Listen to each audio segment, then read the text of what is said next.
guys, I'm Nandini Dutta. And I'm Maya Mars. And for our SOS project, we decided to do albuterol as our molecule. So we decided to do a synthesis project on making albuterol as our final product, and we did a small little painting just to give some sort of physical representation of it. Kind of mimics my albuterol inhaler. But then we're also doing this video as a little side piece that gives more of a in-depth information video that shows the actual reaction happening, and a reason why we chose the albuterol molecule and just the effects of it. Yeah, and so honestly, we chose albuterol because we both use an inhaler for different reasons, and we've been using it for a different amount of time. Mine is I've been using it since I was 5 years old, so it's been quite a long time. I use it because I was diagnosed with asthma from just childhood asthma, and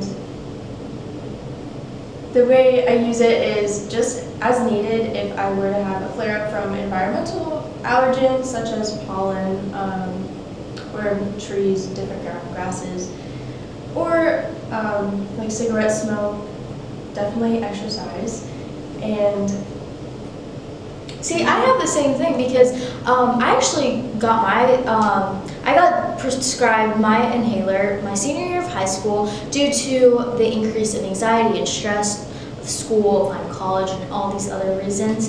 But I've always grown up with seasonal asthma, so usually flare up with exercise, smoke, dust, just allergens, and then also cold weather. But it definitely got more consistent my senior year. So now I just have an inhaler, and it's more of an as-needed base instead of an everyday type of base. And also, this is kind of what it looks like. The inside of it is just this is what holds the albuterol. It kind of resides in a solution, a sulfate solution, but we wanted to focus solely on albuterol. And this, I use Ventolin HFA, that's my brand. And there's definitely different types of brands and different concentrations. I'm sure she's gone through many different I've used many different types of brands, so it just varies on age, and if the seasonal allergies, if there's an increase in pollen, then I get switched to a different concentration just based on how my lungs are working. So recently I've used the Pro Air HFA, so it's just a higher concentration than what she would be using. So yeah, there's definitely many reasons why, and we found it interesting that we both use the same sort of molecule, but in different concentrations, different company brands and stuff for somewhat of the same reasons. So we definitely wanted to focus on something that we have personal experience and know some sort of physical effects of it on a personal basis. But enough about the biological aspect. Let's move on to the organic chemistry side of it. The electrons of the double bond in the benzene of the starting molecule attach to the carbon of the carbonyl reagent, which then creates a Texas carbon, so the double bond kicks off the electrons to the oxygen, which forms this intermediate. The negative charge on the oxygen will push electrons to form a double bond, which will then kick off the leaving group of chlorine, creating this intermediate molecule. The lone pairs on the nitrogen from the reagent attach to the alpha carbon, which then kicks off bromine as the leaving group, and then this reagent will attach to where bromine left. So for the third reaction, the starting molecule is reacted with a reagent of lithium aluminum hydride, and this specific reagent is used 3 times within this specific reaction step. So lithium aluminum hydride is 4 hydrogens connected to an aluminum with a lithium plus charge floating around within the reagent.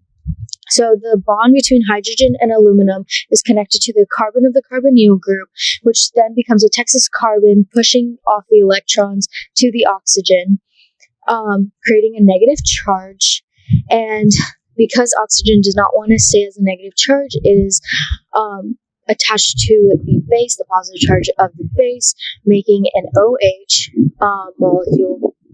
And once again, the lithium aluminum hydride is used as the reagent, and the hydrogen aluminum bond is attached to the opposite side, the left side of the benzene ring of the carbonyl group.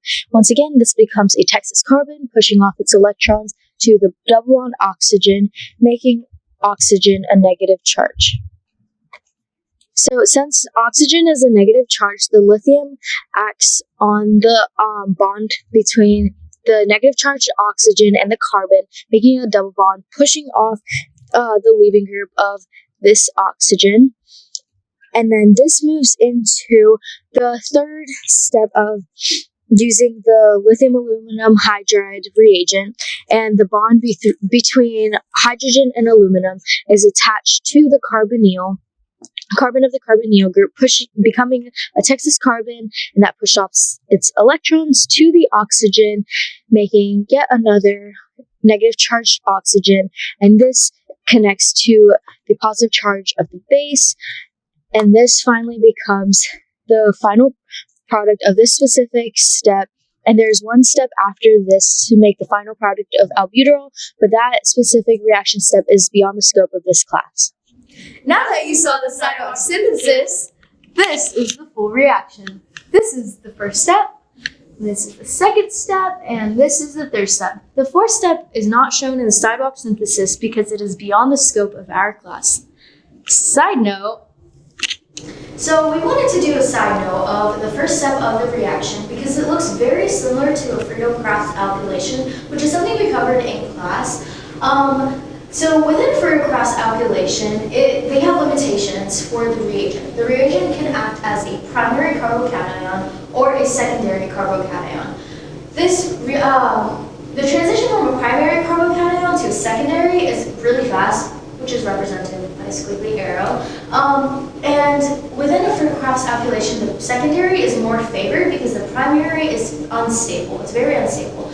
So we wanted to give this sort of side note just because it looks very similar, and to really understand the first step of the whole reaction, the carbon of the carbonyl is attacked by the double bonds from the benzene ring, and this becomes a Texas carbon. So it pushes its electrons up to the oxygen, creating a negative charge on the oxygen. And the chlorine acts as a very good leaving group. And the oxygen does not want a negative charge if there's no need for it. So the negative charge gets pushed down, and this pushes the chlorine off the molecule, leading into this molecule, and the chlorine is just on the side. And this leads on to the second step of the reaction. Thank you for watching our video on the synthesis of albuterol and it becoming the final product. We hope you learned something about the mechanism of albuterol and the synthesis, and we hope you gained some knowledge of organic chemistry. And also, y'all should definitely take Dr. Allen's class in the future. Once again, I'm Nandini Dutta. And I'm Maya Marks. Bye!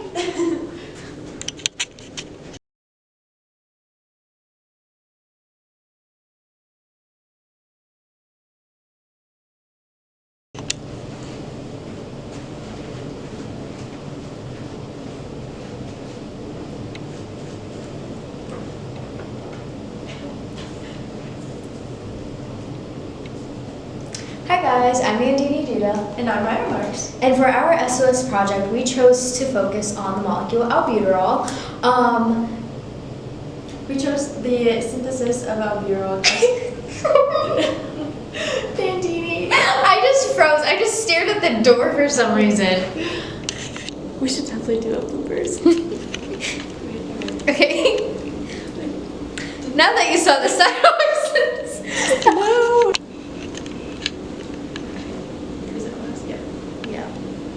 Now that you saw the sidewalk synthesis, this was the first reaction series. Is that even what it's called? What is it? Now that you saw the sidewalk synthesis, here is the full reaction. Oh, You guys are making a movie together. Yes, it is messed up. It's trying to focus on your face. Oh, the battery's low.